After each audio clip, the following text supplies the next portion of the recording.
जी, तो हम पवित्रता की जो बात कर रहे हैं, तो ये पवित्रता है मन की पवित्रता, यानी मन में कोई भी ऐसा विचार ना आए जो हमारे लिए दुख का कारण बने। तो इसका हमें विशेष ध्यान देना है, ठीक है। आगे हम बात करेंगे अभी। दूसरा जो पिलर होता है, वो पिलर है हमारा, क्या दिखा है चित्र में? अच्छा, दूसरा पिलर है हमारा शुद्ध भोजन। अच्छा, भोजन के बारे में आपने सुना होगा, जैसा अन्न वैसा मन। अभी हम पवित्रता की बात कर रहे हैं, तो अगर मन को हम पवित्र रखना चाहते हैं, तो उसके लिए बहुत जरूरी है कि हमारा अन्न पवित्र हो। ठीक है। जो हम भोजन करते हैं वो तीन तरह से होता है। एक होता है सात्विक, एक होता है राजसी, एक होता है तामसिक। तामसिक भोजन किसे कहते हैं? तामसिक भोजन होता है जिसमें मांसाहार होता है। ठीक है। आई होप हम में से कोई वो नहीं करता होगा, और फिर भी अगर करते हैं तो विशेष ध्यान देना कि भगवान ने जितने भी प्राणी बनाए हैं, जितनी भी आत्माएं हैं, चाहे वो मनुष्य आत्मा है या वो एक पशु की आत्मा है, चाहे कोई भी हो, ठीक है, जितने भी प्राणी हैं इस धरती पर, उन सब में सबसे अधिक बुद्धिमान मनुष्य ही होता है। ठीक है। और देखिए, हमारा शरीर भी पांच तत्वों से बना हुआ है, और एक पशु का शरीर भी पांच तत्वों से ही बना होता है। ठीक है। अब उन्हें तो बुद्धि नहीं है। मैं एक भैंस का उदाहरण देता हूं आपको। एक भैंस में बुद्धि नहीं होती है, लेकिन देखिए फिर भी एक भैंस कभी भी घास छोड़कर मांस का सेवन नहीं करने लगती है। उसका जो फूड है वो घास ही है, तो वो घास का ही सेवन करती है। हमारा भोजन क्या है? शाकाहार। हमारा बॉडी बना ही उस तरीके से है, लेकिन हम अपने आप को, जो कि हम हैं, बुद्धिमान हैं, लेकिन बुद्धि का यहाँ दुरुपयोग हो रहा है। तो हम क्या कर रहे हैं? पांच तत्वों से बने शरीर का ही सेवन करते हैं, जबकि उनका शरीर भी पांच तत्वों का है और हमारा भी। तो अब बताइए, बुद्धिमान होने का फिर क्या अर्थ हुआ? ध्यान रहे, ध्यान रहे, हम जैसा जैसा भोजन ग्रहण करेंगे, जैसा अन्न हम लेंगे, उसका सीधा असर हमारे मन पर पड़ेगा। ध्यान दे, अगर हम पशु के शरीर का सेवन कर रहे हैं, तो हमारे अंदर आपे ही पशुत्व बढ़ने लगता है, जो कि आज हम कहते भी हैं एक दो को या किसी के बारे में, कि वो तो जैसे पशु तुल्य हैं। तो जैसा भोजन हम करेंगे वैसा हमारे मन पे उसका प्रभाव पड़ता है। दूसरा एक उदाहरण देता चलूं साथ के साथ, कि जैसे मानो एक, किसी को भी अगर थोड़ी देर बाद मारा जाने वाला हो, और उसको वो वाइब्रेशन आ ही जाएंगे, क्योंकि उसको जिस तरह से पकड़ के रखा हुआ है, बांध के रखा हुआ है, उसको वाइब्रेशन आ जाने वाले हैं। और हम जानते हैं सभी के पशुओं को ये वाइब्रेशंस जल्दी आ जाते हैं कि कुछ होने वाला है। सपोज करो एक पशु को, चाहे वो बकरी है या चाहे वो मुर्गा है, कुछ भी है, उसे पकड़ा हुआ है, कहीं रखा हुआ है जाल में, उसको पता है, उसको वाइब्रेशन आ रही है कि मेरे साथ क्या होने वाला है। ठीक है। तो इतनी देर तक वो भय के वाइब्रेशंस निरंतर रिलीज कर रही है आत्मा बॉडी के अंदर। ठीक है। चिड़चिड़ाहट के वाइब्रेशन, हेल्पलेसनेस के वाइब्रेशंस अपनी बॉडी में वो रिलीज कर रही है। अब उसे क्या किया जाता है? जब उसे, हाँ, काटा जाता है, तो वो आत्मा तड़पती है। ठीक है। और उस तड़प में ढेर सारा दर्द वो उस बॉडी में छोड़ती है, ढेर सारा भय उस बॉडी में छोड़ती है, और फिर चली जाती है।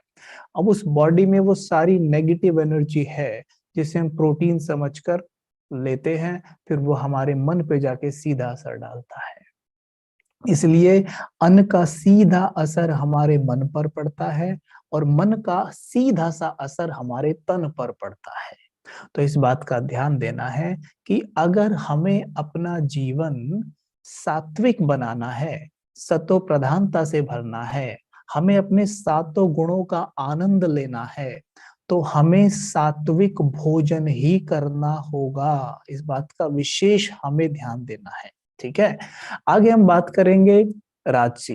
राजसी भोजन क्या होता है? राजसी भोजन होता है कि उसमें ये सब तो नहीं होगा, मांसाहार नहीं होगा, ठीक है। उसमें प्याज लहसुन भी नहीं होंगे, प्याज लहसुन भी तामसिक भोजन में ही आते हैं, ठीक है। प्याज लहसुन भी तामसिक भोजन में ही आते हैं।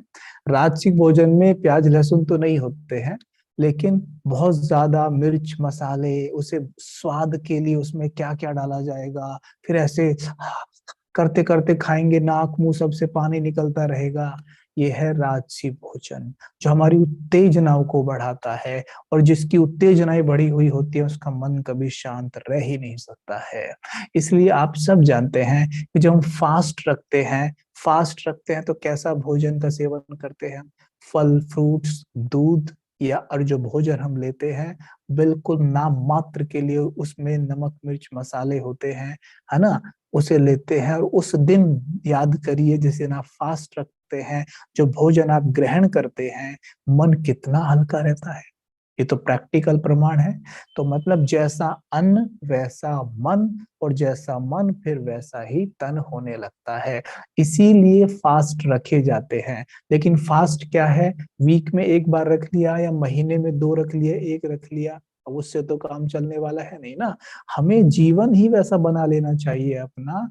देखिए, जिस दिन हम फास्ट रखते हैं, हम मांसाहार, मांस को छुएंगे भी नहीं, ठीक है। प्याज लहसुन हम नहीं छूते। इसका मतलब साफ है कि हम जिन देवी देवताओं की आराधना पूजा कर रहे हैं, ईश्वर की आराधना पूजा कर रहे हैं, उनको जो भोग हम लगा रहे हैं, उन्हें हम मांस का भोग नहीं लगाते, हम उन्हें प्याज लहसुन से बने खाने का भोग नहीं लगाते। इससे साफ सिद्ध होता है कि वो इस भोजन का सेवन नहीं करते, ठीक है। जब वो इस भोजन का सेवन ही नहीं करते, तो फिर हम क्यों करते हैं? हमें खुद से पूछना चाहिए। हम उन्हें कहते हैं ये हमारे इष्ट देव देवी हैं, ये हमारे ईश्वर हैं, यानी हम उनके जैसा बनना चाहते हैं, उनसे हम कुछ सीख लेना चाहते हैं, हम अपना लेवल ऊपर उठाना चाहते हैं, तभी तो किसी को मानते हैं ना। मात्र घंटी बजाने से, पैरों में गिरे रहने से तो कोई फायदा होगा नहीं, और आज तक हुआ भी नहीं, ठीक है। देख ही रहे हैं कि day by day depression level बढ़ता ही जा रहा है। तो सीधी सी बात है, कुछ तो चेंज अब हमें करना पड़ेगा। तो वो चेंज क्या है कि अब हमें, जिन्हें हम अपने इष्ट मानते हैं, जिन्हें हम ईश्वर कहते हैं, जिन्हें हम पिता कहते हैं, परम पिता कहते हैं, उनके जैसा बनने का हम प्रयास करें। और उनके जैसा बनने का प्रयास प्रयास हम तब करेंगे जो वो करते हैं, जो वो खाते हैं, वही हम भी खाएं। और ये कोई बहुत मुश्किल काम तो है नहीं, ठीक है। चलो हम कह दे भाई भगवान तो सर्वशक्तिमान है, वो तो इतने बड़े बड़े काम कर सकते हैं, हम थोड़ी ना कर सकते हैं। चलो छोड़ो, आप वो नहीं कर सकते, लेकिन सिंपल भोजन, परमात्मा सात्विक, अगर हम उनको भोग लगा रहे हैं सात्विक भोजन का, तो निश्चित तौर पर सात्विक भोजन परमात्मा देवी देवताएं लेते हैं। तो फिर वो भी नहीं ले सकते हम? वो भी इतना मुश्किल है? निश्चित तौर पर नहीं। इसका उत्तर यही होगा कि नहीं, हम ले सकते हैं। बस तो यहाँ पर अटेंशन देने की जरूरत है। और भोजन जितना आप सात्विक करेंगे, उत्तेजनाएं कम होंगी, और मन शांत होने के कारण मेडिटेट आराम से कर पाएंगे। इसलिए ध्यान रहे, जैसा अन्न वैसा मन। तो हमने जो भोजन ग्रहण करना है आगे से, वो जितना हो सात्विक हो तो बहुत अच्छा रहेगा, ठीक है। अच्छा, अभी शायद किसी बहन या भाई ने प्याज लहसुन के बारे में कुछ मैसेज किया है, और मेरी नजर अभी उस पे पड़ी कि प्याज लहसुन नहीं खाएंगे, घर में तो प्याज लहसुन बनता है, तो क्या करें? जरा विचार करिए कि जब घर में प्याज लहसुन बनता है और हमें भी प्याज लहसुन खाना है, ऐसी तो कोई कंडीशन नहीं है। हम अपनी सब्जी बना सकते हैं, या बिना प्याज लहसुन की बनी हुई सब्जी निकाल सकते हैं। तरीके बहुत सारे हैं, ये कोई बहुत मुश्किल काम नहीं है, ये बहुत आसान काम है। इसे आप बड़ी आसानी से कर सकते हैं। अगर सपोज करो आपके शरीर में कोई प्रॉब्लम है, आप डॉक्टर के पास जाते हैं, डॉक्टर आपको कोई परहेज बताता है, मान लो डॉक्टर ही कह दे आपसे कि आपको ना प्याज लहसुन नहीं खाने हैं, ठीक है, वरना आपकी बीमारी ठीक नहीं होगी। मैं निश्चित तौर पर गारंटी करके कहता हूँ आप नहीं खाएंगे, और एक कटोरी सब्जी बनाने में आपको ज्यादा टाइम नहीं लगेगा, ठीक है। सचमुच वैसे ही, ये तो शरीर की रोग की बात हमने की, अब हम बात कर रहे हैं मन के रोग की। ये शरीर के रोग से भी ज्यादा खतरनाक है, क्योंकि मन क्या है? बीज है। अगर बीज में ही कीड़ा लग गया ना, बीज में ही बीमारी हो गई, तो वृक्ष तो सड़ना है ही फिर। तो ध्यान रहे, अगर हमें अपने मन को हेल्दी बनाना है, शक्तिशाली बनाना है, ये छोटे छोटे परहेज हैं, इनका ध्यान रखना है। ये परहेज है, ठीक है, ये कोई फोर्सफुली आपके ऊपर नहीं डाले जा रहे हैं, ना तो पवित्रता फोर्सफुली डाली जा रही है, ना ये जो हमने अन्न की बात की ये भी फोर्सफुली किसी के ऊपर नहीं डाला जा रहा है। लेकिन हम ये फिर भी कहेंगे कि आप एक ट्रायल जरूर करें, 7 दिन का ट्रायल करके देखें, देखिए क्या परिवर्तन आता है जीवन में। अगर आपको अच्छा लगे तो कंटिन्यू कीजिएगा, कि नहीं लगे तो कोई बात नहीं, फिर तो हम वो भोजन कर ही रहे हैं ना। लेकिन 7 दिन का ट्रायल करके देखिए, बड़ा मजा आएगा। और अगर कोई फायदा नहीं होता है तो कोई बात नहीं, फिर आप इसी से कंटिन्यू कर सकते हैं। जमीन और आसमान का अंतर नजर आएगा, करके देखिए एक बार, खुद अनुभव होगा, फिर तो रास्ता अपने आप निकल आएगा। ठीक है। दिव्य गुण, दिव्य गुणों की धारणा, हमें दिव्य गुणों पर ध्यान देना है। आत्मा में दिव्य गुण होते हैं, जैसे कि नम्रता, सहनशीलता, शीतलता, धैर्यता, मधुरता, पवित्रता, ये दिव्य गुण है जो आत्मा के अंदर होते हैं।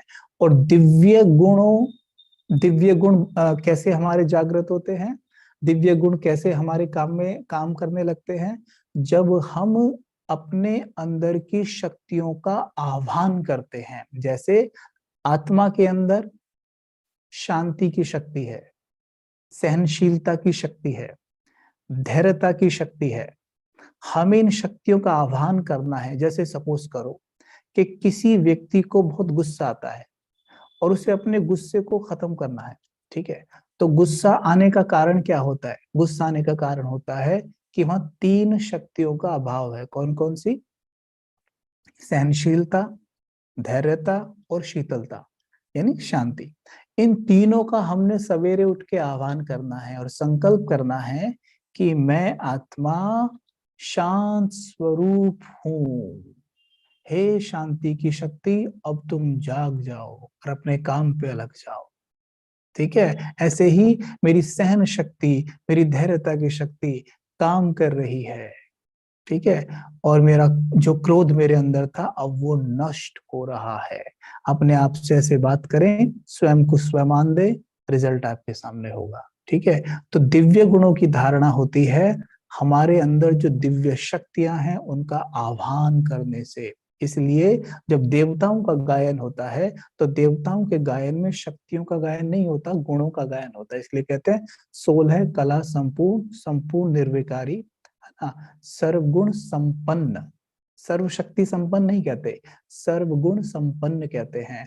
तो यहाँ पर वो हम गुण संपन्न बनेंगे, लेकिन गुण संपन्न तब बनेंगे जब अपनी शक्तियों को जगाएंगे आह्वान करके। तो शक्ति हमारे अंदर है, बस उन्हें आह्वान करना है, वो जागेंगी और वो गुण में बदल जाएंगी। ठीक है। और गुण में बदलकर फिर सत्युग में आत्मा सर्वगुण संपन्न होती है।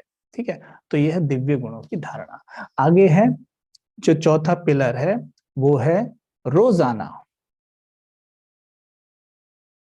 चौथा पिलर है रोजाना सत्संग, यानी सत्य का संग करना। ठीक है। सत्संग का मतलब होता है सत्य का संग करना। और सत्य का संग मतलब ज्ञान का संग करना, वो ज्ञान जो परमात्मा ने हमें दिया है। जैसे कि हम उस दिन बात कर रहे थे कि संगम युग पर परमात्मा आते हैं, वो निराकार है, ज्योति बिंदु परमात्मा शिव आते हैं, ब्रह्मा तन का आधार लेते हैं। जिनका नाम पहले था दादा लेखराज, उनके तन में प्रवेश करते हैं और उस तन का नाम पड़ता है फिर ब्रह्मा। ठीक है। और उनके तन में बैठकर फिर ज्ञान सुनाते हैं। जो ज्ञान वो सुनाते हैं उस ज्ञान को ही कहा जाता है मुरली। ठीक है। आपने सुना भी होगा कई बार कि मुरली सुन के आए या मुरली सुनने जा रहे हैं। तो मुरली कहते हैं जो ज्ञान परमात्मा ने दिया उसको कहते हैं मुरली या परमात्म महावाक्य। ठीक है। तो ये जो ज्ञान है, ये जो ज्ञान है परमात्मा ने दादा लेखराज के तन यानी ब्रह्मा के मुख से, अब हम ये शब्द बहुत कम यूज करेंगे दादा लेखराज, अब हम जो आने वाले समय में शब्द यूज करेंगे वो करेंगे ब्रह्मा, यानी ब्रह्मा के तन से जो ज्ञान सुनाया उसको कहते हैं साकार मुरली। और ये महावाक्य रोजाना सेंटर्स पर सुनाए जाते हैं। आपके घर के आसपास आप चेक कर सकते हैं कि कोई भी सेवा केंद्र हो तो आप वहां विजिट करें और रोजाना ये महावाक्य सुने, ठीक है। और वो भी कब? सवेरे। क्योंकि सवेरे के महावाक्य हमारे मन पर बहुत अच्छा प्रभाव डालते हैं, क्योंकि इस समय पर मन भूखा होता है। जैसे एक बच्चा जब सवेरे जागता है तो भूखा होता है, तो माँ उसको दूध पिलाती है। सेम वैसे ही ये मन बच्चा भूखा होता है। हम इसे सवेरे उठते ही अगर 4 से 8, 4 बजे से 8 बजे के बीच में परमात्मा महावाक्य सुना देते हैं, तो आप देखेंगे कि आपकी ग्रोथ बहुत तेज हो जाएगी, जीवन में जादुई रूप से परिवर्तन होगा, ठीक है। अच्छा भाई जी, हमारे गांव में सेवा केंद्र नहीं है, ठीक है, तो वो हमारी बहनें बताएंगी जो सेवाएं दे रही हैं ग्रुप्स में। आप बात पे उनसे ये डिस्कस कर सकते हैं कि आगे क्या करना है, ठीक है। तो ये बात, तो इसलिए परमात्म महावाक्य सेवा केंद्र पर, परमात्म महावाक्य आपके मोबाइल फोन पर, परमात्म महावाक्य यूट्यूब पर इतने आसानी से अवेलेबल हैं आज कि आप अगर सुनना चाहें तो आपको बड़े आराम से अवेलेबल होंगे, ठीक है। तो निश्चिंत रहिए, लेकिन हमने सत्संग रोज करना है अपने मन को शक्तिशाली बनाने के लिए। तो ये हो गए 4 मुख्य पिलर्स। इनमें से अगर एक पिलर भी कमजोर रहा या एक पिलर पे हमने ध्यान नहीं दिया, तो ये जिस आसन पर बैठकर आप राजयोग करेंगे वो आसन गिर जाएगा, ठीक है। तो इन चारों पिलर्स का हमने विशेष ध्यान देना है। आप अगर ध्यान दे पाए तो निश्चित तौर पर ज्यादा नहीं, आप देखेंगे विद इन 21 डेज आपको अनुभव होगा कि हम बहुत हल्के हो गए हैं, बहुत लाइट होते जा रहे हैं। और कैसे पता चलेगा आप हल्के हो रहे हैं? आपके चेहरे की रोशनी बढ़ जाएगी, चेहरे पर मुस्कान नेचुरल रहने लग जाएगी, आंखों में तेज आ जाएगा, और आपके बिगड़े हुए काम भी बनने लगेंगे। क्योंकि हमारे जीवन में जो विघ्न आते हैं, विघ्न आने का कारण ही होता है कि हमारे सर पे पूर्व जन्मों का और इस जन्म के कुछ पाप कर्म हैं, जिनके कारण हमारा चेहरा उतरा हुआ रहता है और हमारे काम नहीं बनते, हमारे रिश्ते भी खराब हो गए हैं, हमारी सेहत भी खराब रहती है और बहुत व्यर्थ चलता है। ये कारण है केवल और केवल हमारे सर पे जो विकर्मों का बोझ है, जो पापों का बोझ है। और वो कैसे खत्म होगा? परमात्मा कहते हैं हमारे सर पे जो पाप का बोझ होता है वो 2 तरह से चुकता होता है। एक तो योग से, दूसरा भोग से। योग मतलब याद, याद किसकी? परमात्मा की। तो जितना हम परमात्मा की याद में रहेंगे, चलते उठते बैठते खाते पीते नहाते धोते सब कुछ करते परमात्मा की याद में मग्न रहेंगे, तो एक फायदा तो ये होगा कि हमसे कोई नया पाप नहीं होगा, नया विकर्म नहीं बनेगा। दूसरा, हम हमसे जो पहले पाप कर्म हो चुके हैं वो चुकतू होते चले जाते हैं, ठीक है। और आत्मा पुण्य आत्मा बन जाती है वापस जैसे वो थी, ठीक है। दूसरा, हमारे जो पाप कर्म चुकतु होते हैं वो होते हैं भोग से। भोग से कैसे? हमें तन, मन, धन, संबंध, संपर्क से पेपर आएगा। यानी तन हमारा बहुत कम ठीक रहेगा, बिगड़ा रहेगा। मन हिला रहेगा, डिस्टर्ब एकदम, हो सकता है डिप्रेशन की दवाई भी खा रहे हो। धन समय पर नहीं होगा, या तो होगा ही नहीं, अगर बैंक में भी होगा तो निकाल नहीं पाएंगे धन। संबंध, संपर्क से भी दुखी मिलेगा। अगर ऐसा हो रहा है तो निश्चित तौर पर हमारे पाप का खाता बढ़ा हुआ है, ठीक है। और हम ऐसा कह देते हैं कि भाई हमने तो इस जन्म में कोई पाप ऐसा किया नहीं है, ठीक है। पहली बात तो हमें पाप पुण्य का ज्ञान कितना है वो बहुत बड़ी बात है, ठीक है। क्योंकि मेंटालिटी तो आज कलयुग में ये बनी हुई है कि जैसे लोग मुर्गे खा रहे हैं, बकरे खा रहे हैं, और पता क्या कहते हैं? ये तो बने ही खाने के लिए है जी, इन्हें नहीं खाएंगे तो पूरी दुनिया में यही फैल जाएंगे। तो अब जिसकी मेंटालिटी ये हो, तो वो तो यही सोच रहा होगा ना कि मैं तो पुण्य कर रहा हूं इन्हें खा के। तो ये भी हमने गौर करना है कि पाप और पुण्य का ज्ञान कितना है हमें। तो ध्यान देंगे, पाप और पुण्य की सिंपल डेफिनेशन हम एक लाइन में बता देते हैं आपको, कि जब हम सोल कॉन्शियस, सोल कॉन्शियस होकर सोचेंगे। सोचना भी कर्म है, क्योंकि सोचने से एनर्जी निकलती है। ठीक है, सोचना भी कर्म है, बोलना भी कर्म है। जैसे आप किसी से झगड़े, आपने कुछ वहां थोड़ी ना किया, है ना, लेकिन वो क्या कर्म नहीं है? झगड़े तो मुख से ही तो बोला ना आपने, सब कुछ मुख से ही तो बोला, मुख से बैड एनर्जी दी, राइट? तो ये हो गया पाप कर्म। ठीक है, पहला मन से गलत सोचना, सोचना, मुख से गलत बोलना और करना, ये है पाप कर्म। यानी जब हम काम, क्रोध, मोह, लोभ, अहंकार, ईर्ष्या, द्वेष, भय को आधार बनाकर सोचेंगे, बोलेंगे और कोई भी कर्म करेंगे, वो सीधा पाप के खाते में जाएगा। ठीक है, जब हम सुख, शांति, पवित्रता, प्रेम, वो 7 गुण जिनकी बात हम कर चुके हैं, उन्हें आधार बनाकर सोचेंगे, बोलेंगे, कर्म करेंगे, है ना, वो सब बनेगा पुण्य कर्म। ठीक है, तो सिंपल एक शब्द में कह दूं कि जब स्वयं को बॉडी समझकर हम सोचते, बोलते, करते हैं, वो सब अधिकतर मेजॉरिटी पाप कर्म ही बनता है। ठीक है, और जब हम स्वयं को सोल समझकर सोचते, बोलते, करते हैं, तो वो सारे पुण्य कर्म ही बनते हैं। इसीलिए तो जब हमें ये ज्ञान मिलता है, हम में से देखो, अब जैसे संगम युग की आयु बहुत ज्यादा नहीं रह गई है, ठीक है, वो बात अलग है, जो आत्माएं शुरू में ही आ गई थी, लेकिन अब जो आ रही है उनके लिए तो बहुत कम समय है। लेकिन इत कम समय में भी वो सोल कॉन्शियस होकर सोचेंगे, बोलेंगे और कर्म करेंगे, तो उनका इतना पुण्य जमा हो जाता है कि सतयुग और त्रेता युग यानी 20 जन्मों तक तो उन्हें कुछ करना भी नहीं पड़ेगा, धन कमाने के लिए, रोटी कमाने के लिए। ठीक है, इसलिए 3 तरह के कर्म गए हुए हैं। एक होता है विकर्म, एक होता है सुकर्म, एक होता है अकर्म। नोट करिएगा, विकर्म, सुकर्म, अकर्म। कैसे समझेंगे? सिंपल भाषा में समझ लीजिए।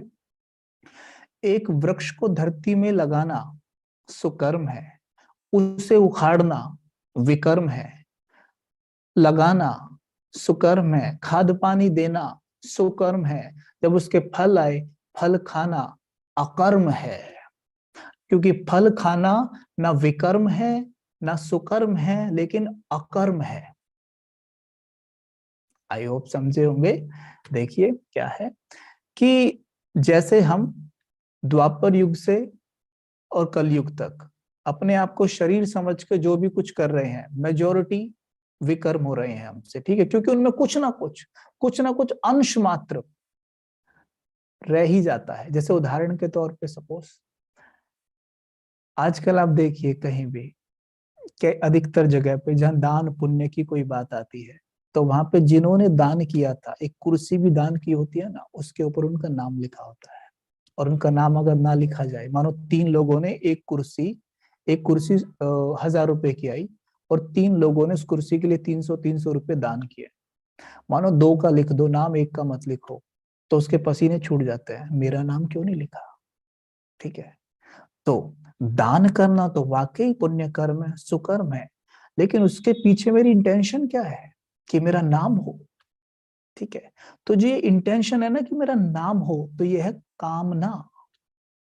ठीक है, और ये कामना को सद्गुणों में नहीं कहा जा सकता, ये अवगुण है, ये वाइसेस है। ठीक है, इस वाइसेस के मिक्स होते ही वो पुण्य कर्म भी पाप कर्म बन जाता है। ठीक है, गौर करना इस बात पर। तो हमने ये चेक करना है कि हम जो भी कर्म कर रहे हैं, उसका आधार सुख शांति है या कामनाएं हैं, वाइसेस हैं, ये ध्यान देना है। ठीक है, तो जब हम द्वापर से कलयुग में जो भी हमने कर्म किए, आप चेक करिए, किसी को 1 गिलास पानी भी देते हैं ना, मन में रहता है व्यक्ति हमें क्या देगा, तो यहाँ भी वाइसेस मिक्स हो गए। ठीक है, कुछ ना कुछ हर कर्म में देखिए, जो भी कर्म हम कर रहे हैं, कुछ ना कुछ स्वार्थ जरूर जुड़ा होता है, कुछ ना कुछ जुड़ा जरूर होता है। 1-2 को छोड़ दिया जाए तो बस, तो अधिकतर विकर्म ही हो रहे हैं। विकर्म हो रहे हैं, इसका सबूत क्या है? गिरते ही आ रहे हैं, दुख बढ़ता ही जा रहा है। ठीक है, तो जब शरीर समझ के कुछ भी करेंगे तो बनेंगे विकर्म, जब स्वयं को सोल समझ के कर्म करेंगे तो बनेंगे पुण्य कर्म। ठीक है, और हम सोल कब समझते हैं स्वयं को? संगम युग पर, अभी इस वक्त।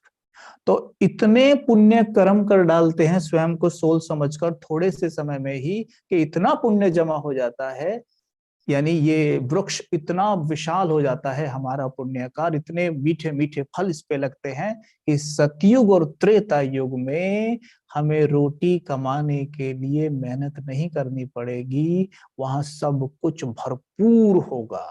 ठीक है, वहां हम खाने का कर्म करते हैं केवल। ठीक है, खाने का इतना तो करना पड़ेगा ना भाई, खाने का, लेकिन उसे कहते हैं अकर्म।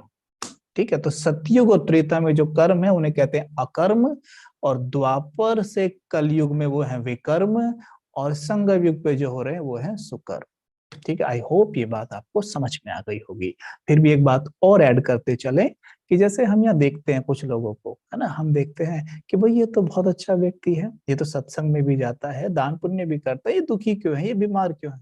और कई बार हम देखते हैं कोई व्यक्ति चोरी चकारी करता है, किसी की भी मार पिटाई कर देता है, कुछ भी करता है, और हम देखते हैं उसके जीवन में कुछ चीजें अच्छी हो रही हैं, काफी अच्छी हो रही हैं। तो ये देख के हम क्या सोचते हैं? जमाना ही खराब है भाई, देखो ना ये व्यक्ति इतना अच्छा है, इसके साथ देखो कितना बुरा हुआ, और जो ये बुरा व्यक्ति इसके साथ कितना अच्छा हो रहा है। तो सब देख के हम हिल जाते हैं, कंफ्यूज हो जाते हैं, हम सोचते हैं अरे बुरों का ही जमाना है, चलो हम भी कुछ गलत करते हैं। ठीक है, लेकिन गौर करना, बीज अगर आज डाला गया है ना, तो फल हमें आज ही नहीं देगा, वो फल हमें भविष्य में देता है। ठीक है, तो जो व्यक्ति आज बुरा करके भी सुखी है, यानी सुखी तो मन से तो नहीं हो सकता है, लेकिन बाहर से मोटे रूप से दिख रहा है जो, तो जो बाहर बाहर से आपको सुखी दिख रहा है, मान लो हमें वो सुखी है कैसे भी, चलो, जो व्यक्ति बुरा करके भी आपको सुखी दिख रहा है ना, वो सुखी आज के डाले बीज के कारण नहीं है। जो बीज उसने पास्ट में डाला था सुख का, जो अच्छे कर्म उसने प्रीवियस बर्थ्स में किए हैं, पिछले जन्मों में किए हैं, ठीक है, उसके कारण वो आज सुखी है। और जो वो आज कर रहा है ना, उसका भुगतान वो भविष्य में करेगा, और वो भविष्य कभी भी हो सकता है, वो कल हो सकता है, भविष्य 10 साल बाद हो सकता है, या 100 साल बाद हो सकता है। ठीक है, वैसे ही उस व्यक्ति पे भी आ जाइए, कि जिसके साथ सब कुछ, जो सब कुछ अच्छा कर रहा है फिर भी वो दुखी है, उसके साथ कुछ अच्छा नहीं हो रहा है, क्यों? क्योंकि प्रीवियस बर्थ में, यानी पास्ट में, उससे कुछ गलत कर्म हो गए हैं, जिसका वो फल अभी खा रहा है, और जो अच्छा वो अभी कर रहा है उसका वो भविष्य में खाएगा। इसलिए कभी भी अच्छे कर्म करना नहीं छोड़ना है। ठीक है, इस बात का विशेष ध्यान देना है। ये देखकर कभी मुझना नहीं, अरे जमाना ही ऐसा है भाई क्या करें, नहीं नहीं, ऐसा कतई नहीं करना। ठीक है, एक ही बात। तो ये थी कुछ कर्मों की गुह्य गति की बातें, जो मोटे मोटे रूप से आपके सामने रखी हैं, और आप भी थोड़ा इस पे चिंतन कीजिएगा, और कर्मों की गति को लेके कोई भी प्रश्न अगर आपका उठे तो आप कभी भी पूछ भी सकते हैं। ठीक है, अब बात हम कर रहे थे, हमने कुछ 4 पिलर्स की बात की थी, तो हमने दिव्य गुणों की बात की थी, और दिव्य गुणों को जगाने के लिए, धारण करने के लिए हमने की थी शक्तियों की बात, कि हमें अपनी शक्तियों का आह्वान करना है। तो अभी ये कोर्स के दौरान एक चैप्टर था जिसमें अष्ट शक्तियां कवर होती है, तो उन अष्ट शक्तियों की बात भी मैं आपके सामने रख देता हूं। जब हम राजयोगा मेडिटेशन करते हैं, जब हम राजयोगा मेडिटेशन करते हैं, जब हम परमात्मा से कनेक्शन जोड़ते हैं, तब हमारे अंदर 8 शक्तियों का विकास होता है। अष्ट शक्तियां जागती हैं हमारी, और ये अष्ट शक्तियां जागेंगी, यही फिर गुण बन जाती है। ठीक है, यही दिव्य गुणों के रूप में परिवर्तन हो जाएंगे। ठीक है, तो हम सबसे पहले बात करेंगे, सबसे पहली शक्ति होती है संकीर्ण करने की शक्ति। शक्ति तो आप कोई सी भी डिस्कस कर सकते हैं, लेकिन हम पहले बात करेंगे संकीर्ण करने की शक्ति। क्या आप खोल सकते हैं संकीर्ण करने की शक्ति?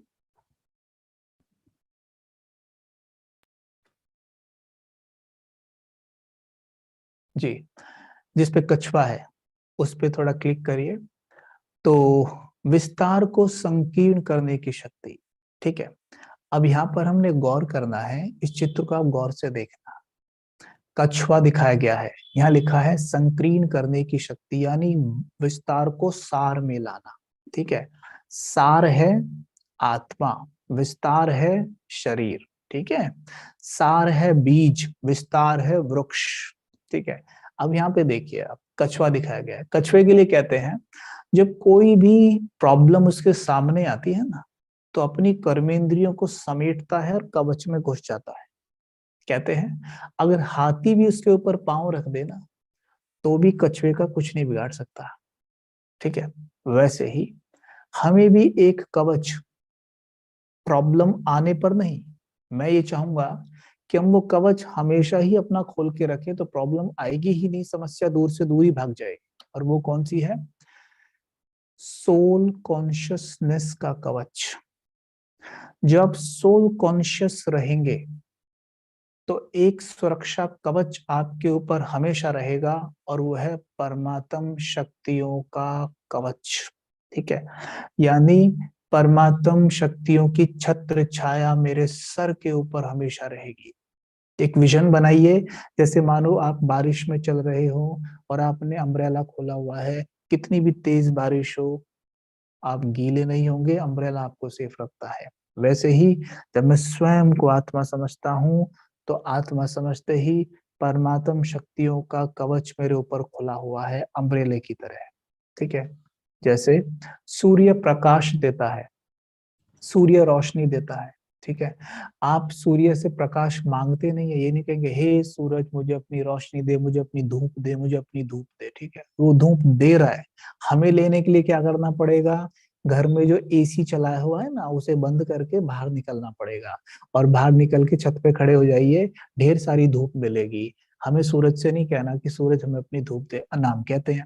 वैसे ही हमें परमात्मा से भी ये कहने की जरूरत नहीं है कि हे परमात्मा मुझे अपनी शक्तियां दो, शक्तियां दो। परमात्मा कहते हैं कि शरीर रूपी कमरे से बाहर तो आओ, यानी संकल्प से बाहर आओ कि मैं एक आत्मा हूँ, परमात्मा की संतान हूँ, तो तुरंत वो उनकी छत्र छाया मेरे ऊपर, और मैं सेफ, विघ्न मेरा कुछ नहीं बिगाड़ सकते। जैसे कि उदाहरण दे चलो, आज चारों तरफ मानो जो नेचुरल कैलेमिटीज हैं, मानो चारों तरफ तबाही मची हुई हो, है ना। जैसे कोई बाढ़ भूकंप आते हैं, चारों तरफ तबाही मचा देते हैं, लेकिन आप देखते हैं मंदिर मस्जिद चर्च ये खड़े रहते हैं, है ना। पहले तो आप पूरी तरीके से जानते हैं कि ये ऐसे ही खड़े रहते थे, और बड़े हमें आश्चर्य होता था, अरे वहां भी चमत्कार हो गया, देखो मंदिर तो ऐसा कैसे ही खड़ा है ना। और चारों तरफ इतनी तबाही हो गई, कारण क्योंकि चमत्कार नहीं है, वहां पे प्योर एनर्जी है, प्योर एनर्जी। क्योंकि मंदिर में हम सब जाते हैं जब देवी देवताओं के सामने, तो हम बहुत ही पवित्र शुद्ध विचार करते हैं, ठीक है। तो उस प्योर एनर्जी का ऑरा वहां होता है, जिसके कारण जो नेचुरल क्लैमिटीज है वो नेगेटिव एनर्जी है, वो नेगेटिव एनर्जी पॉजिटिव एनर्जी का कुछ नहीं बिगाड़ पाती, साइड से निकल जाती है। वैसे ही जब हम सोल कॉन्शियस रहते हैं, कर्मेंद्रियों को उस कछुए की तरह समेट के रखते हैं, ठीक है। देह भान मतलब देह भान में ना रहना, कर्मेंद्रियों को समेटना ही कहा जाएगा, ठीक है। तब हम सोल कॉन्शियस रहते हैं, परमात्म शक्तियों का कवच हमारे ऊपर रहता है, तो हमारा ऑरा इतना शक्तिशाली होता है कि विघ्न ठहर नहीं सकते हमारे पास, ठीक है। तो ये हो गया पहली शक्ति। दूसरी दूसरी शक्ति है समेटने की शक्ति। जब हम पहली शक्ति की बात कर रहे हैं, जब हम सोल कॉन्शियस रहते हैं, तो एक और शक्ति का विकास होगा, समेटने की शक्ति। क्या सिमटेगा? जैसे इसमें दिखाया गया है कि बैग बैगेज समेटा हुआ है, क्या सिमटेगा? विचार। जब हम बॉडी कॉन्शियस रहते हैं, हमारे देखना विचार कितने चलते हैं, बाप रे, विचार ही भागते रहते हैं, कितना तेज मन चलता है। सोल कॉन्शियस होके देखिए, इसी वक्त होके देखिए एक सेकंड के लिए कि मैं एक आत्मा हूँ, मस्तक के बीच चमक रही हूँ, आप देखेंगे आपके विचार एकदम स्लो हो गए। यानी कि जो ये विचार बिखरे हुए थे, बिखरे विचार जो जीवन में दुख दिलदर बीमारियों को आकर्षित कर रहे थे, उन्हें हमने एकदम समेट लिया, और समेट कर उन्हें बहुत कम कर दिया। यहाँ कम विचार शक्तिशाली होते हैं, कम विचार स्लो होते हैं, ज्यादा विचार शक्तिहीन होते हैं, और ज्यादा विचार तेज होते हैं, ठीक है। तो दूसरी शक्ति समेटने की शक्ति डेवलप हो जाती है सोल कॉन्शियस होने से। तीसरा, सोल कॉन्शियस होने से सहन शक्ति डेवलप होती है। जब समेटने की शक्ति हो गई, समेट लिया ना, सोल कॉन्शियस हो गए, समेट लिया, तो सहन शक्ति डेवलप हुई। कैसे? उदाहरण देता हूँ। जैसे मानो आप माताएं भी इस सेशन में ज्वाइन है, मानो आप घर में हैं, आंगन में बैठी हुई है, ठीक है। आपका छोटा सा बच्चा है, आता है पीछे से, आपके बाल पकड़ के लटक जाता है। अब एक सिचुएशन ये है कि आपके मन की गति तेज है, मन की गति तेज है। तेज मन की गति कब होती है? जब हम डिस्टर्ब होते हैं, ठीक है, हम डिस्टर्ब हैं, ओके, मन की गति तेज है, आप निश्चित तौर पर बच्चे को चमाट मार देंगे, ठीक है।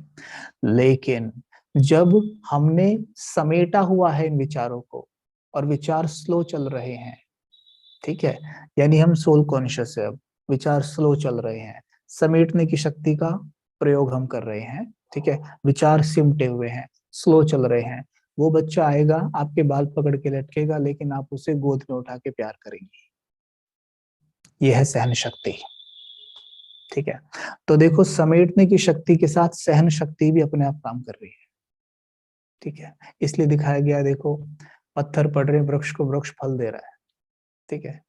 अगला, अगली शक्ति सहन शक्ति के साथ आती है समाने की शक्ति। समाना मतलब क्या? स्वीकार करना, ठीक है, समाना मतलब स्वीकार करना।